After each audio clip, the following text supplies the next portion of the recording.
নীরু, নীরু, নীরু, নীরু, নীরু, নীরু।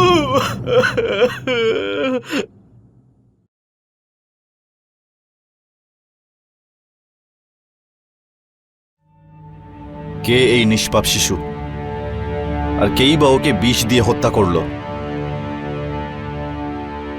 কি এমন শত্রুতা ছিল তার এই বাচ্চার সাথে, যার জন্য নিষ্পাপকে হত্যা করা হলো?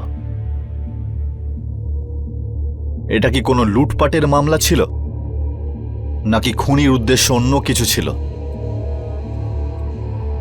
নমস্কার, আমি অমিত পাচৌরি। ক্রাইম অ্যালার্টের এই এপিসোডে আপনাকে নিয়ে যাচ্ছি উত্তরপ্রদেশের রাজধানী লখনউ, যেখানে গোমতি নগরের বাসিন্দা এলডিআর ইঞ্জিনিয়ার বিক্রম সিনহার পরিবারের সাথে এমন এক মর্মান্তকর ঘটনা ঘটল যা শুনে সবার অবস্থা খারাপ হয়ে যাবে। কি ছিল এই ঘটনার সত্য জানার জন্য চলুন কিছু সময় আগে।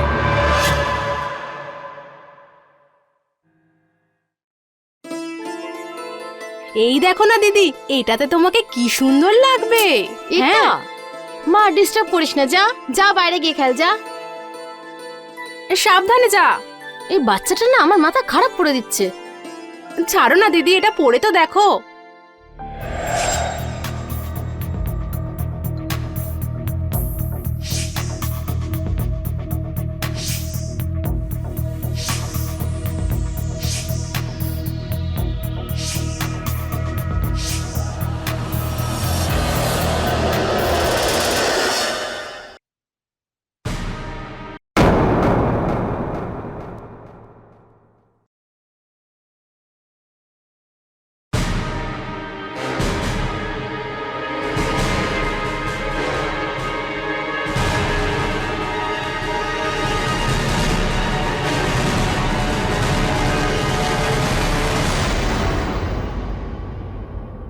পরি, পরি। এই লোকটা বাড়িতে ঢুকলেই চিৎকার শুরু করে দেয়, আমি এখানে। শপিং ছাড়াও তোমার তো একটা দায়িত্ব আছে নাকি? তোমার কাছে কোনো খবর আছে? নীরু ওখানে রাস্তায় খেলা করছিল, আমার গাড়িতে ধাক্কা খেতে খেতে বেঁচেছে। আচ্ছা, চোরের মায়ের বড় গলা। কতবার আমি তোমাকে বলেছি গাড়িটা আস্তে চালাও, কিন্তু না, তুমি তো আমার কথা শুনবে না বলে ঠিকই করে রেখেছো। কোনো লজিক্যাল কথা বললে তবে তো শুনবো। একটা বাচ্চা আমাদের, তার দায়িত্বও তুমি ঠিক করে পালন করতে পারো না। দায়িত্ব কি শুধু আমার, তোমার নয়? টাকা রোজগার ছাড়া কি করো তুমি?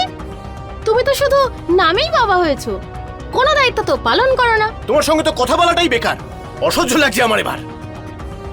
হ্যাঁ, আমারও তো সেটাই বলার। এই, তোকে আমি বাইরে যেতে বারণ করেছিলাম না? পরের বার যদি বাড়ির বাইরে যাস না, পা ভেঙে রেখে দেবো। এই শোন, ওকে নিয়ে গিয়ে কিছু খাইয়ে দে। হ্যাঁ এটাও দিদি। নিয়ে যা, আমার পছন্দ নয়। হ্যাঁ ঠিক আছে দিদি, আর কখনো একা একা বেরিয়ে যাবি না, ঠিক আছে?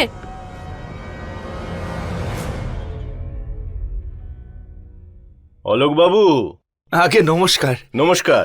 আমি আপনার রিপোর্টটা দেখেছি, কিন্তু এইবার আপনি যে মেটেরিয়াল ইউজ করেছেন না, সেটার ল্যাবেতে আমি পরীক্ষা না করে কিন্তু সাইন করব না। আরে বসুন না, বসুন। কিন্তু স্যার, ল্যাবের রিপোর্ট আস্তে আস্তে তো ক্লোজিং শুরু হয়ে যাবে, পেমেন্ট আটকে যাবে। অলোক বাবু, আগেরবার আপনি যে ওই কলোনিয়াল বিল্ডিংটা বানিয়েছিলেন না, সেটার এনওসি আমি আপনার উপর বিশ্বাস করে আপনাকে সাইন করে দিয়েছিলাম, কিন্তু আপনি মেটেরিয়াল অত্যন্ত বাজে কোয়ালিটি ইউজ করেছিলেন। ওই বিল্ডিংটার ছাদ 6 মাসের মধ্যে ড্যামেজ হয়ে গিয়েছিল। ওই বিল্ডিংটার ইঞ্জিনিয়ার হওয়ার সুবাদে লোক আমাকে প্রশ্ন করে অলোক বাবু, সন্দেহ করে আমার উপর। ওরা ভাবে আমি হয়তো ঘুষ নিয়ে আপনার পেমেন্টটা ক্লিয়ার করে দিয়েছি। আরে না না না, তা কেন স্যার? এবার এরকম কিচ্ছু হবে না। ব্র্যান্ডেড জিনিস ব্যবহার করেছি স্যার। চা খাবেন? না, চা এখন খাবো না। আপনি এইটা রাখুন স্যার। কত আছে? পুরো 60 লাখ আছে স্যার, 10% হিসেব করে। দেখুন, শেষ বারের মতো আমি কিন্তু আপনার কথার উপর বিশ্বাস করছি। মেটেরিয়াল কিন্তু খুব ভালো কোয়ালিটির ইউজ করবেন। আগে এবার তাহলে আমি আসি স্যার। ঠিক আছে। আগে অসংখ্য ধন্যবাদ।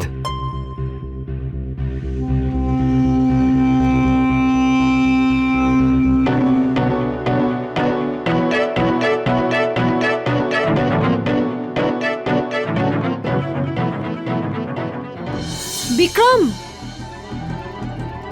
High. Vikram Sinha, topper of the college. তুমি মনে করো। জাহ্নবী, রাইট? হ্যাঁ, জাহ্নবী। কিন্তু তুমি এখানে কি করছো? কারোর সাথে দেখা করতে? আমি তো এখানেই থাকি, একটু দূরে।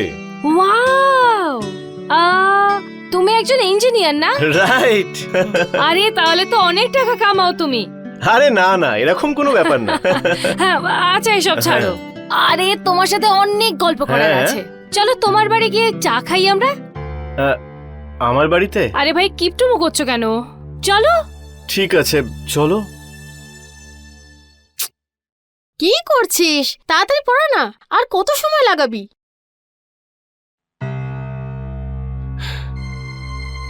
জগিং হয়ে গেল? হ্যাঁ।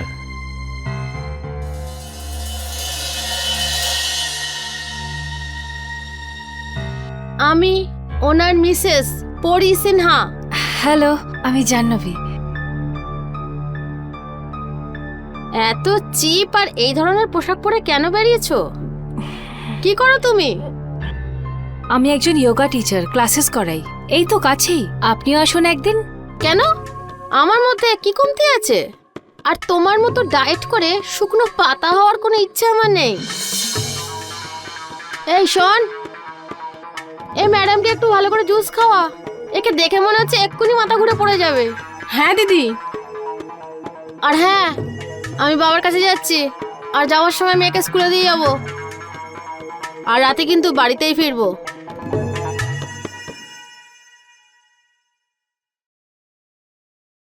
I am sorry. It's okay. I don't understand Vikram. এমন কি অসুবিধে ছিল যে তোমাকে পরীর মতো একটা মেয়ের সাথে বিয়ে করতে হলো?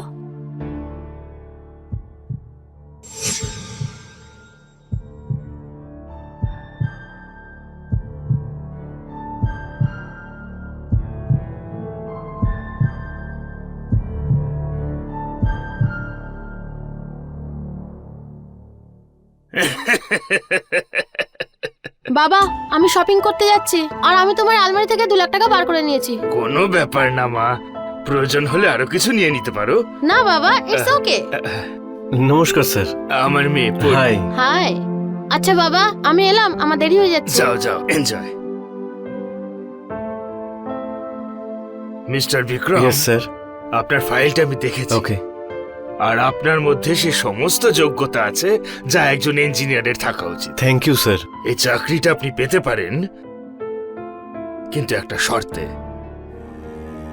স্যার, আমি খুব গরিব পরিবারের সন্তান।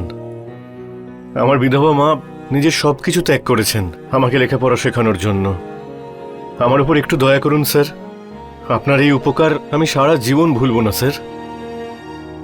আমি জানি, আমি এটা খুব ভালো করে জানি। বসো। Yes sir. আপনিও প্লিজ। আর তাই আমি চাই এই চাকরিটা তুমিই পাও। আর নয়তো তুমি জানো, এই চাকরিটার জন্য না জানি কত ক্যান্ডিডেট লাইন দিয়ে দাঁড়িয়ে আছে। স্যার, আমিও এই ইচ্ছা নিয়েই আপনার কাছে এসেছি স্যার। দেখো বাবা বিক্রম, যেমন তোমার ইচ্ছা যে তুমি ভালো একটা চাকরি পাও, ঠিক সেরকম আমারও ইচ্ছা যে আমি ভালো একটা জামাই পাই। তোমাকে আমার মেয়ে পরীকে বিয়ে করতে হবে। বলো, তুমি রাজি? তোমার এই নীরবতাই তোমার সিদ্ধান্ত আমাকে জানিয়ে দিয়েছে। তুমি এবার আসতে পারো। না না স্যার, আমি তো আসলে এটাই ভাবছিলাম যে আমি নিশ্চয়ই কোনো না কোনো পুণ্য করেছি স্যার, যে ভগবান আমার উপর এতটা সদয় হয়েছেন। স্যার, আপনার জামাই হওয়ার থেকে বড় সৌভাগ্য আমার জীবনে আর কিচ্ছু হতে পারে না স্যার। আমি আপনার সব কথা শুনতে রাজি স্যার। সুখী হও, সুখী হও, সুখী হও, সুখী হও বাবা। Thank you. কেউ হয়তো ঠিকই বলেছে, ভগবান সবাইকে সবকিছু দেয় না।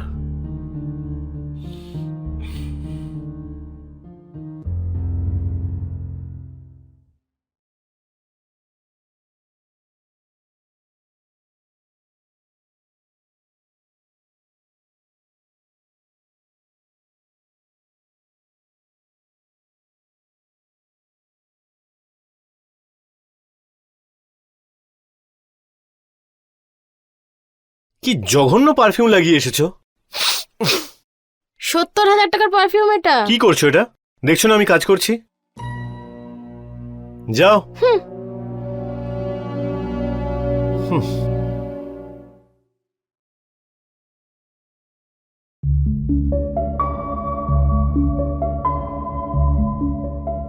দিদি তুমি কি জানো কাল তুমি চলে যাওয়ার পর না সাহেব আমাকে ছুটি দিয়ে দিয়েছিল, আর ওই রোগা ম্যাডামটার সাথে বসে মদ খাচ্ছিল। আর তুমি জানো সন্ধেবেলা আমি যখন আবার এলাম তখন কি দেখলাম জানো, ওই ম্যাডাম সাহেবের সঙ্গে জড়াজড়ি করে বেডরুম থেকে বেরোচ্ছিল। কি কি করছিল আমার বেডরুমে? আরে দিদি আমি এটাই ভাবছিলাম ওই মেয়েটা তোমার ঘরে কি করছিল। আর সাহেব যখন মেয়েটাকে বাইরে ছাড়তে গেল তখন আমি সাহেবের ঘরে ঢুকে গেলাম। আর জানো আমি কি দেখলাম? আরে বল না, কি দেখলি? দিদি সাহেবের খাটের পাশে দুটো মদের গ্লাস পড়েছিল, আর একটা গ্লাসে লিপস্টিকের দাগ ছিল, যে লিপস্টিকটা ওই ম্যাডাম লাগিয়েছিল। কি বলছিস তুই? সত্যি বলছি। আর খাট আর বিছানায় অনেক লম্বা চুল লেগেছিল, যেগুলো ওই ম্যাডামের চুল।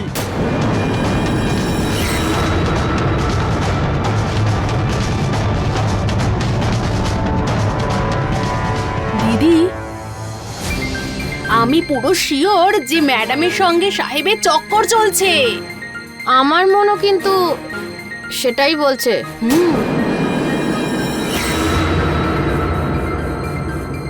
তোমার এই সুন্দরী টিচার কখন বাড়ি গেল? তোমার যাওয়ার কিছুক্ষণ পরেই। কেন? কি করতে এসেছিল এখানে? আমার সঙ্গে দেখা করতে এসেছিল। আর কি? দেখা করতে এসেছিল নাকি মজা করতে এসেছিল? অন্য কারোর ব্যাপারে এরকম কথা বলতে তোমার লজ্জা করে না?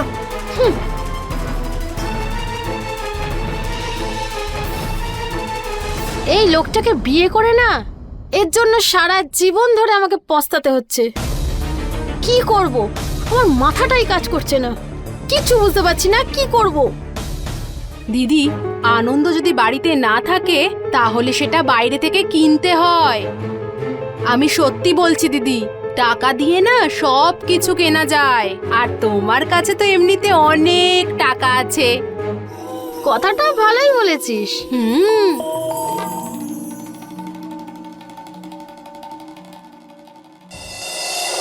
দিদি তোমার বয়সটা কত লিখবো? 32 লিখে দে। 32 নয় দিদি, 27 লিখি। সোশ্যাল সাইটে কেউ নিজের আসল বয়সটা লেখে নাকি? দিদি পাসওয়ার্ডটা কে লিখবো? কিছু একটা লিখে দে। লাখে একজন হলো পড়ি। এই দেখো দিদি কি সুন্দর লাগছো, এই ফটোটা দিয়ে দেবো? আরে এটা তো বিয়ের আগের ছবি, দিয়ে দে। এবার দেখো দিদি কত লাইকস পড়বে।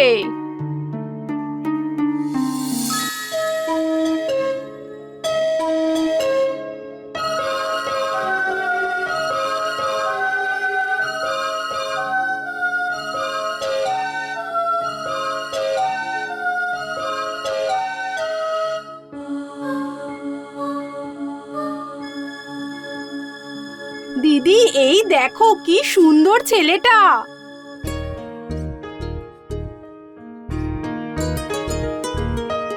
দেখি তো কি লিখছে। কি? যখন তোমাকে আমি প্রথম দেখেছি সেদিন থেকেই রাতে ঘুম নেই। তুমি বলে দাও এটার কারণ কি? তুই তো খুব বদমাশ। দিদি ছেলেটা কিন্তু অতটাই হট।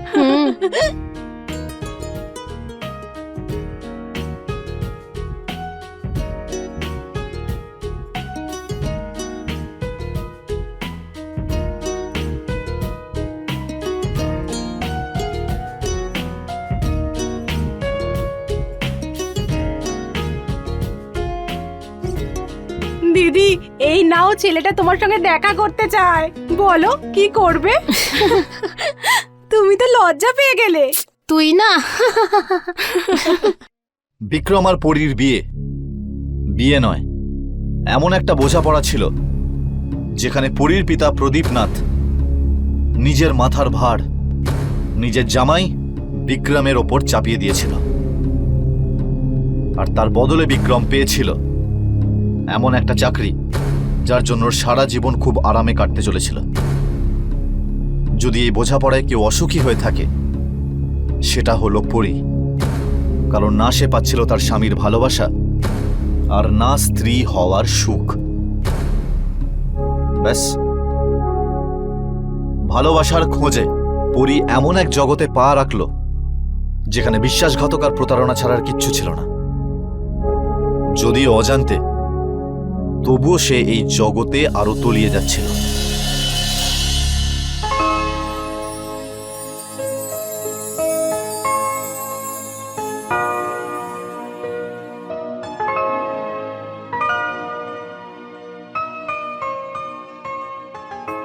তুমি জানো, যবে থেকে তুমি আমার বন্ধু হয়েছ তবে থেকে আমার সবকিছু ওলট পালট হয়ে গেছে।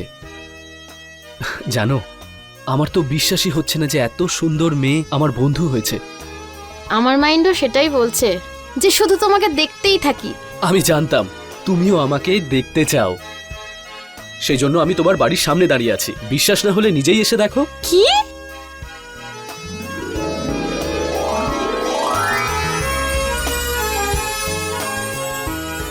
আমি তোমার সাথে দেখা করতে ভেতরে আসছি। আরে না, আমার স্বামী বাড়িতে আছে, ও দেখে ফেললে না সব গন্ডগোল হয়ে যাবে। ঠিক আছে, কিন্তু যদি কাল তুমি দেখা করতে না আসো তাহলে মা কালীর দিব্যি বলছি, গঙ্গায় ঝাঁপ দিয়ে নিজের প্রাণ দিয়ে দেবো। কিন্তু আরে বাবা, এরকম কেন বলছো? তুমি যেখানে বলবে আমি সেখানে যাব। আমরা কাল দেখা করি। ঠিক আছে, আমি আসছি, কিন্তু কাল তোমার জন্য অপেক্ষা করব আমি। বাই।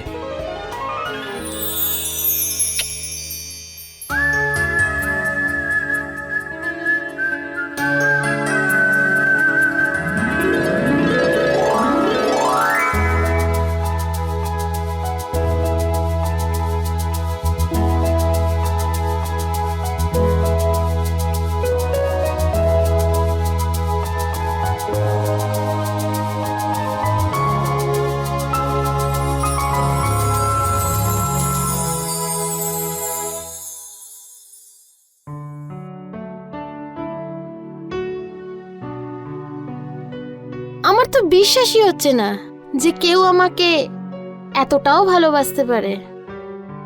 তুমি আমাকে কখনো ঠকাবে না তো? সত্যি সত্যি আমাকে এত ভালোবাসো? আমি তোমাকে ভালোবাসি না, আমি তোমার আত্মাকে ভালোবাসি। আমি তোমার পবিত্র একটা হৃদয়কে ভালোবাসি। আমি তোমার সরলতাকে ভালোবাসি। এখন তো আমার এমন মনে হচ্ছে তোমাকে ছাড়া এক মুহূর্তও বাঁচতে পারবো না। আমিও আর তোমাকে ছাড়া থাকতে পারবো না, কারণ এতদিন পর্যন্ত কেউ আমাকে এত ভালো কেউ বাসেনি। আর আমাদের মেয়ে হওয়ার পর আমাকে টাচ করা তো দূরে থাক, আমার দিকে ভালো করে তাকায়ও নি। আমি তোমাকে এত ভালোবাসবো যা আগামী 7 জন্মে কেউ তোমাকে ভালোবাসতে পারবে না।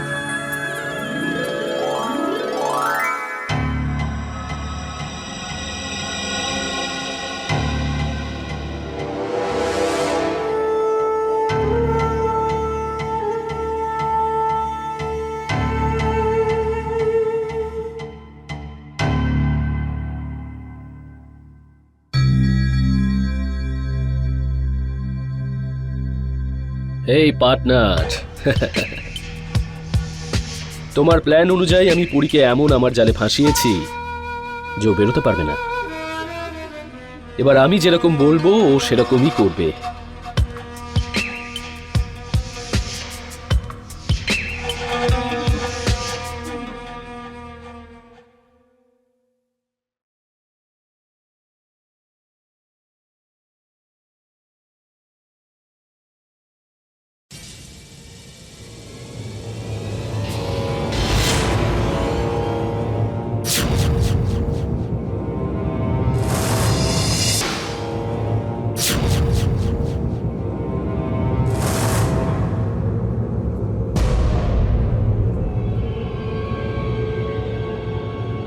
তুমি যাও। হ্যাঁ সাহেব।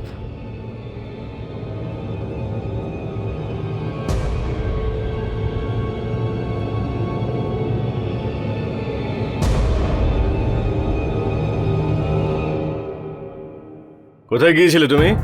কেন হঠাৎ জিজ্ঞেস করছো কেন? যেটা জিজ্ঞাসা করছি শুধু সেটার উত্তর দাও। আমিও তোমায় জিজ্ঞেস করছি, তার উত্তর দাও। হঠাৎ আজকে এই প্রশ্ন কেন? কে এই ছেলেটা?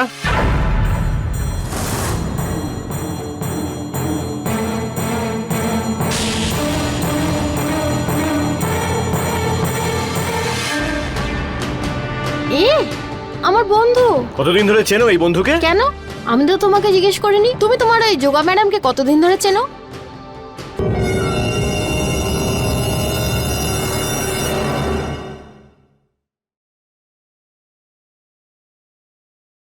পড়ি। হ্যাঁ পড়ি। গন্ডগোল হয়ে গেছে। বিক্রম আমাদেরকে সন্দেহ করছে। ও কালো অফিসে চলে যাওয়ার পর আমি তোমার সঙ্গে দেখা করছি। হ্যাঁ হ্যাঁ একদম, আমি তোমার জন্য অপেক্ষা করব পড়ি, তাড়াতাড়ি এসো।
এসো।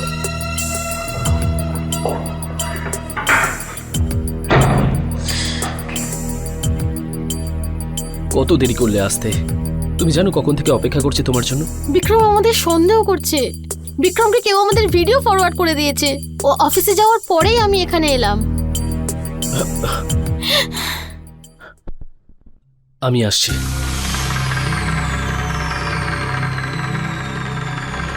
তুমি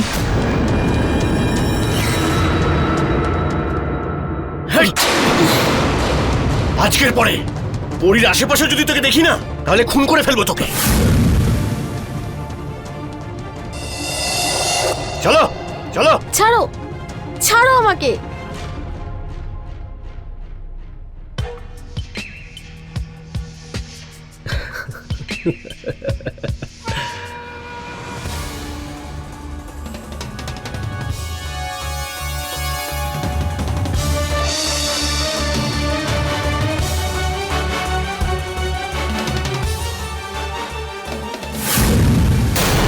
যদি আজকের পরে এ বাড়ির বাইরে এক পাও রাখো, তাহলে আমার থেকে খারাপ কেউ হবে না। তুমি আমাকে হুমকি দিচ্ছ? তুমি বোধহয় আমার বাবাকে চেনো না। 1 মিনিটে তোমার চাকরি খেয়ে নেবে। তুমি আমাকে চাকরি থেকে বের করবে? কি বলে বের করবে? এটাই যে তোমাকে তোমার প্রেমিকের সঙ্গে আমি হাতে নাতে ধরে ফেলেছি? আরে অল্পবিদ্যে ভয়ঙ্করী, একবার তো নিজের মাথা খাটাও। যে কোনো সৎ বাবা তার মেয়ের এইরকম কাণ্ড কারখানা দেখে হয় নিজেকে গুলি মারবে, আর নয়তো মেয়েকে, বুঝলে? দিদি, সাহেব ঠিক বলেছে, তুমি কিছুদিনের জন্য বরুণের থেকে দূরে থাকো। না শম্পা, আমি ওকে আর ভুলতে পারবো না। তার জন্য যা কিছু হোক না কেন।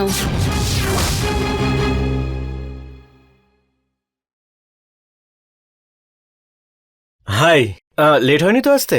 না, আমি জাস্ট এসছি। Thank you so much. Thank you আবার কিসের? পরি আর ওই ছেলেটার ভিডিও পাঠানোর জন্য।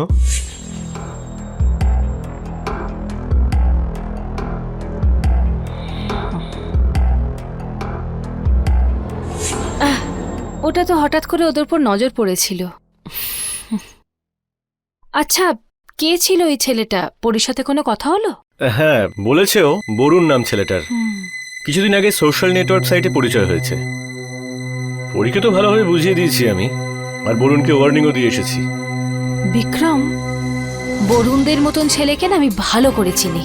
এদের পেশাই হচ্ছে পরীর মতো সরল সাদাসিধে আর মালদার মেয়েদের ফাঁসিয়ে তাদের টাকায় ফুর্তি করা। আমি তো বলি বরং তুমি ওকে নিজের টাকা নয়, নিজের সময় দাও, নিজের ভালোবাসা দাও। প্রত্যেক স্ত্রী চায় তার স্বামী তাকে এই সমস্ত কিছু দিক, আর যখন সে তার স্বামীর থেকে এগুলো পায় না, তখন বরুণদের মতো ছেলেদের জালে ফেঁসে যায়। আমি সত্যি কথা বলছি। হয়তো তুমি ঠিকই বলছো।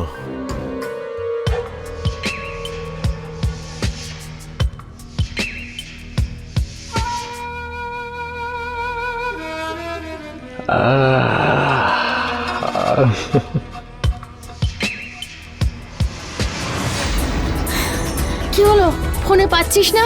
না দিদি, পাচ্ছি না। আরে তুই আরেকবার ট্রাই কর না।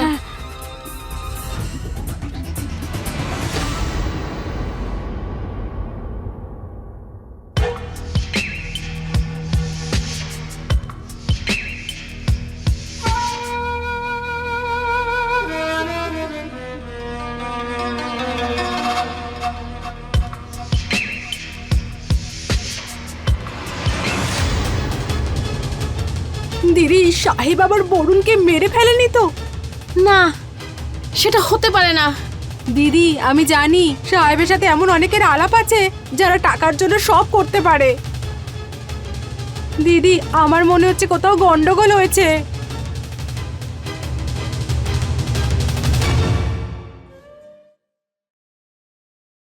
বরুণ, বরুণ, বরুণ, দরজা খোলো।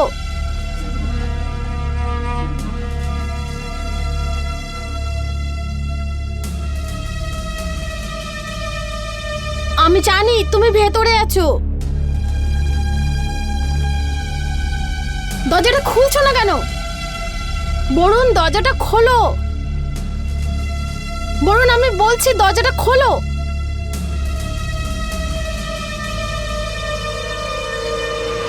পরি, তুমি? সারা রাত কোথায় ছিলে? তোমার ফোন অফ ছিল। কত টেনশন করেছি জানো? সারা রাত ঘুম হয়নি। আর তুমি কোথায় যাচ্ছ? আমি কি করব পরি? আমাকে প্রাণে মেরে ফেলার হুমকি দিচ্ছে তোমার স্বামী। আমি সিদ্ধান্ত নিয়েছি আমি আজই এখান থেকে চলে যাব। না, আমি তোমাকে কোথাও যেতে দেবো না, কারণ আমি তোমাকে ছাড়া আর এক মুহূর্ত থাকতে পারবো না। তোমাকে ছাড়া তো আমিও থাকতে পারবো না পরি, কিন্তু কি করব? আমি এখানে থাকলে তোমার সাথে না দেখা করে থাকতে পারবো না, আর তোমার সাথে সম্পর্ক থাকলে তোমার স্বামী আমাকে প্রাণে মেরে ফেলবে। যা কিছু হোক, আমি আমার থেকে তোমায় দূরে যেতে দেব না। ঠিক আছে, যদি তাই হয় তাহলে আমি যা করতে বলবো তাই করবে।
বরুণ, এটা এটা হয়ে যাবে তো? হ্যাঁ হ্যাঁ, এতে তো আমরা সারা জীবন ভালোভাবে কাটিয়ে দিতে পারবো। একটা কাজ করো, তোমরা বসো, আমি আসছি। আরে বসো না, আমি আসছি এক্ষুনি।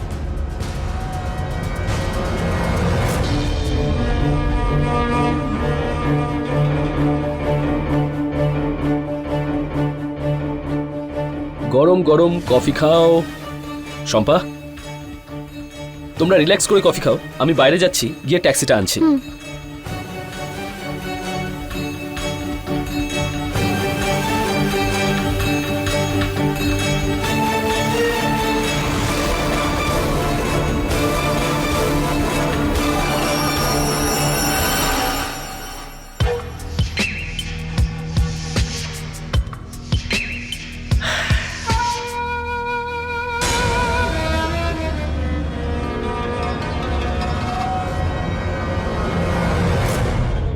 নীরু,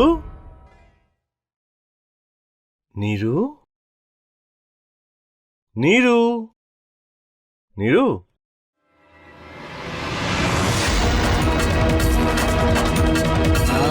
নীরু, নীরু, নীরু, নীরু, নীরু, নীরু, নীরু।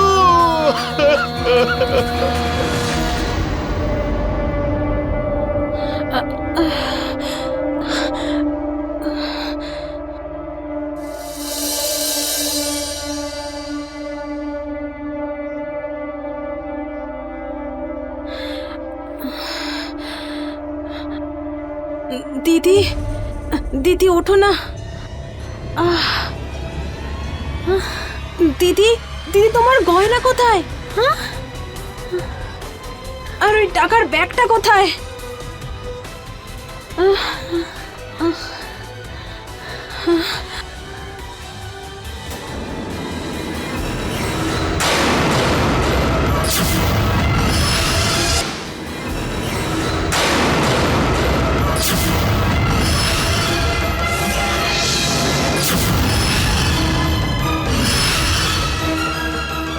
আমি জানতাম তোমাকে এখানেই পাবো। ইন্সপেক্টর বাবু, গ্রেফতার করে নিন ওকে। আমি আমি কি করেছি? তুমি তোমার নিজের মেয়েকে হত্যা করেছো।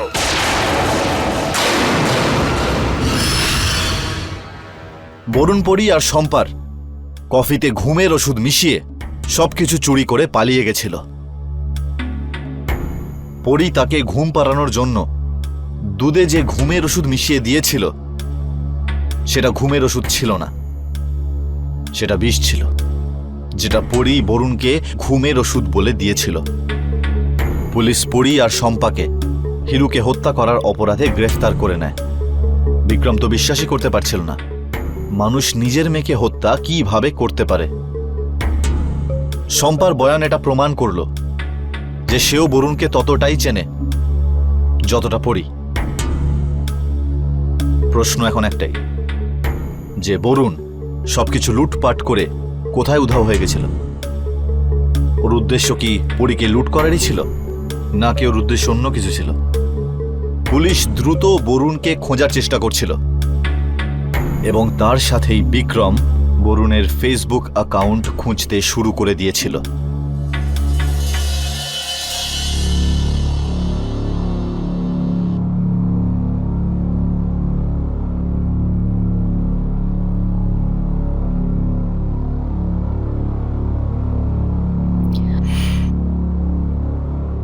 আমি খুব ভালো বুঝছি তোমার মনের অবস্থা এখন কেমন।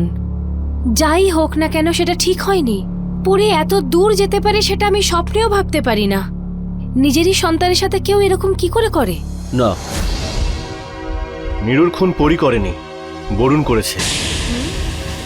কারণ পুলিশের কাছে পরি যে বয়ানটা দিয়েছে তার থেকে এটা পরিষ্কার বোঝা যাচ্ছে যে বরুণই ঘুমের ওষুধের নাম করে পরিকে বিষটা দিয়েছিল, আর যেটা খাওয়ার জন্য আর যেটাকে খাওয়ার জন্য আমার নীরু মারা গেছে।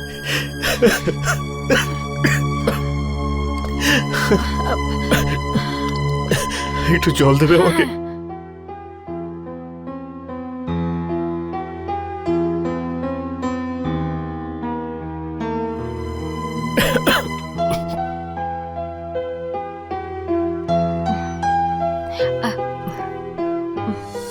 এবার আর নয়, এবার আমি পরীকে ডিভোর্স দিয়ে দেবো। আমি আর ওর সঙ্গে এক মুহূর্তও থাকতে পারবো না। বিক্রম, তুমি যাই ঠিক করো না কেন একটু বুঝে শুনে করো। বিক্রম, তাড়াহুড়োয় কিন্তু কোনো ডিসিশন নিও না। হুম।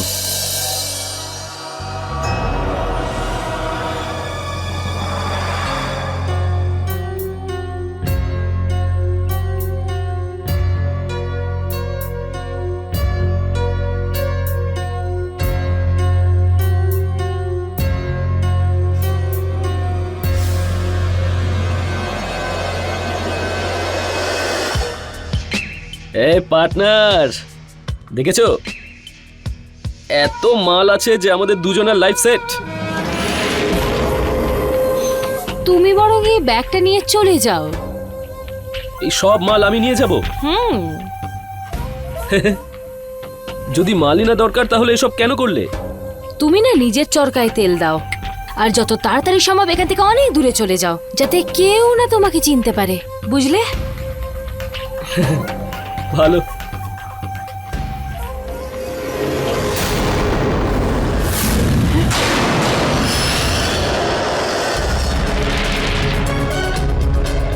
স্যার স্যার স্যার স্যার, এটা এটা এটা হলো ওর স্যার।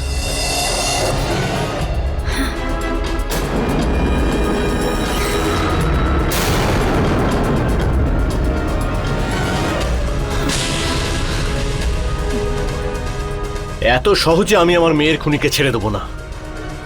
তুমি কি ভেবেছিলে তুমি এইসব করে যাবে আর কেউ কিচ্ছু জানতে পারবে না? ওই দিন বরুণের ফ্রেন্ড লিস্টে তোমার নাম দেখেছিলাম। এত সহজে আমি আমার মেয়ের খুনিকে ছেড়ে দেবো না। তুমি কি ভেবেছিলে তুমি এইসব করে যাবে আর কেউ কিচ্ছু জানতে পারবে না? ওই দিন বরুণের ফ্রেন্ড লিস্টে তোমার নাম দেখেছিলাম। আমি তখনই বুঝতে পেরেছিলাম তোমার আর বরুণের কোনো কানেকশন নিশ্চয়ই আছে। আর তারপরে যখন তুমি এই মিথ্যে সহানুভূতির নাটকটা আমার সঙ্গে করছিলে, আমি জানতাম যে তুমি আমার আর পুলিশের পরবর্তী প্ল্যানটা জানতে চাইছিলে। তারপরে তুমি আমার জন্য জল আনতে গেলে, আর সেই সময় আমি তোমার মোবাইলটা নিয়ে নিজের ল্যাপটপের সঙ্গে কানেক্ট করলাম। তারপরে তোমার আর বরুণের যতগুলো সোশ্যাল নেটওয়ার্কিং সাইটে কথা হয়েছিল আমি সব দেখলাম, আর তোমার পিছু নিয়ে এখান পর্যন্ত চলে এলাম। ইন্সপেক্টর স্যার, নিয়ে যান এদের দুজনকে।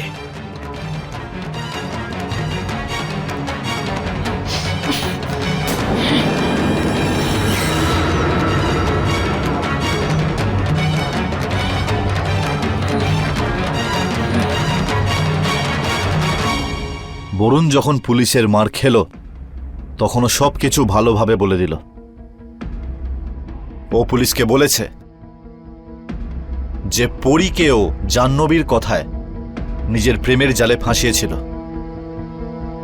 জাহ্নবীও পুলিশকে বলেছিল যে ও যখন প্রথমবার বিক্রম আর পরীকে একসঙ্গে দেখেছিল তখনও বুঝে গেছিল যে স্ত্রীর থেকে দুঃখী বিক্রমকে যদি নিজের জালে ফাঁসিয়ে নেওয়া যায় আর ওর স্ত্রীকে ওর থেকে দূরে করে দেওয়া যায়, তখন সে বিক্রমের স্ত্রী সেজে সারা জীবন ওর সম্পত্তি নিয়ে আরামসে জীবন কাটাতে পারে।